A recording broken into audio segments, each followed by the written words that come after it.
wamesikiza. Lakini nimeshukuru kuona vile viongozi wamekaa pamoja, kwa sababu mimi sifichi kusema ya kwamba upande ambapo mimi nasimamia, mimi naambianga watu mimi ni mwana Azimio.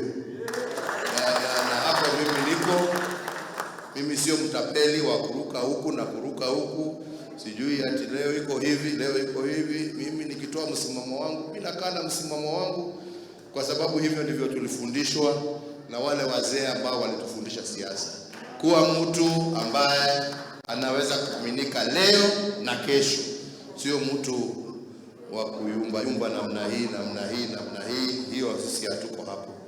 We are where we are to stay, and we are proud of it, and we are hopeful of a bright future for pahali tuko. Tumetishwa, tumeambiwa nini,